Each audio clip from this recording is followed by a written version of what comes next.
Salam damai sejahtera di dalam Tuhan kita Yesus Kristus. Shalom, selamat pagi dan semangat pagi.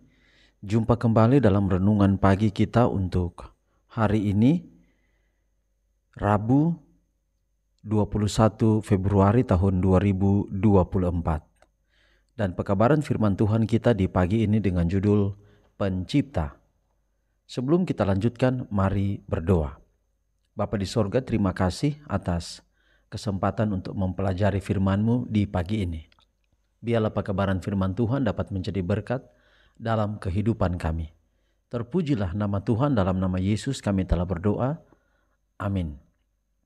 Sekali lagi pekabaran firman Tuhan kita dengan judul Pencipta. Dan ayat firman Tuhan Matius 13 ayat 35. Aku mau mengucapkan hal yang tersembunyi sejak dunia dijadikan. Matius 13 ayat 35 sekali lagi. Aku mau mengucapkan hal yang tersembunyi sejak dunia dijadikan.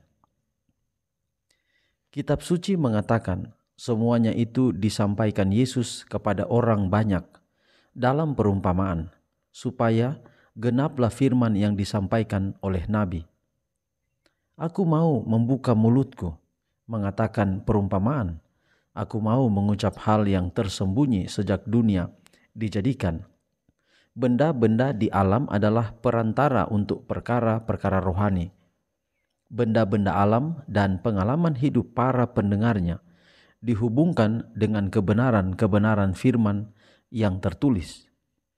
Jadi bertolak dari alam kepada kerajaan rohani, perumpamaan-perumpamaan Kristus adalah mata rantai dalam rantai kebenaran yang mempersatukan manusia dengan Allah dan bumi dengan surga.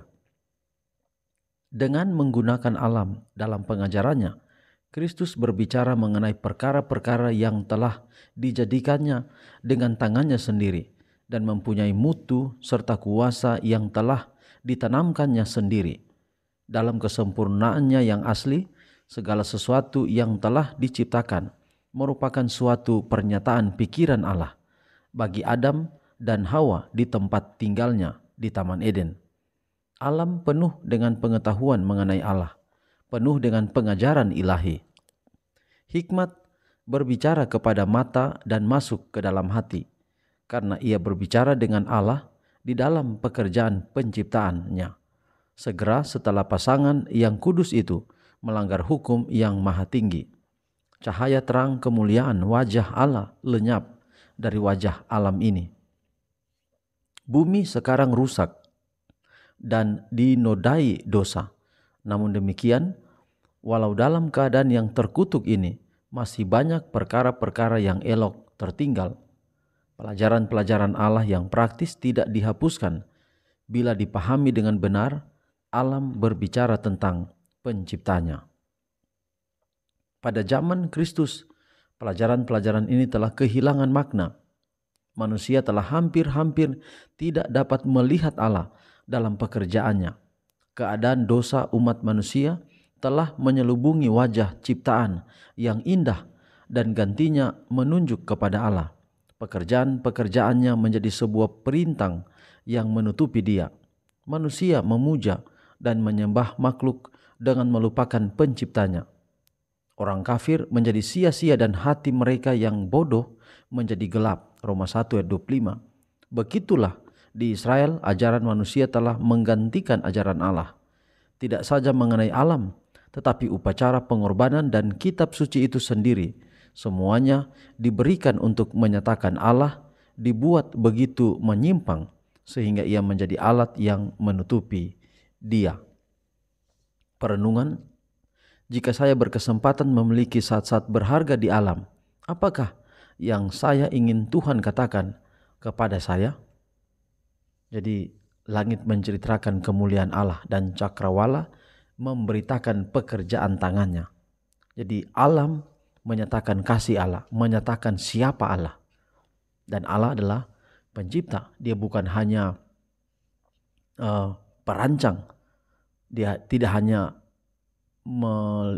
merencanakan atau tidak hanya membuat perencanaan, tetapi Allah sendirilah yang menciptakan bumi ini.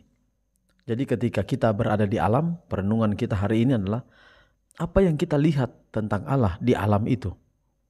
Tentu kalau kita melihat gunung-gunung yang tinggi, kemudian pohon-pohon yang begitu besar, maka kita melihat di sana keagungan Allah itu.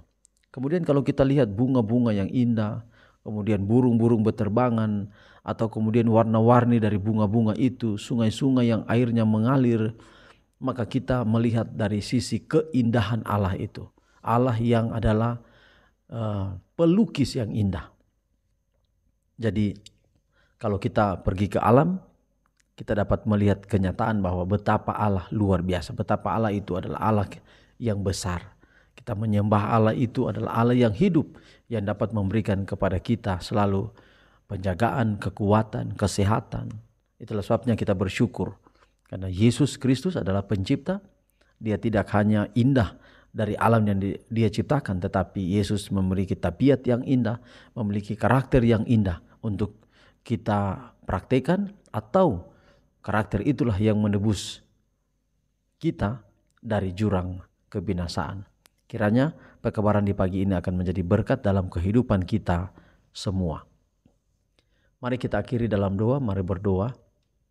Bapa di sorga, terima kasih pekabaran yang indah hari ini, biarlah dapat menjadi berkat dalam kehidupan kami. Bahwa dengan alam di sekeliling kami boleh melihat kemuliaan Allah.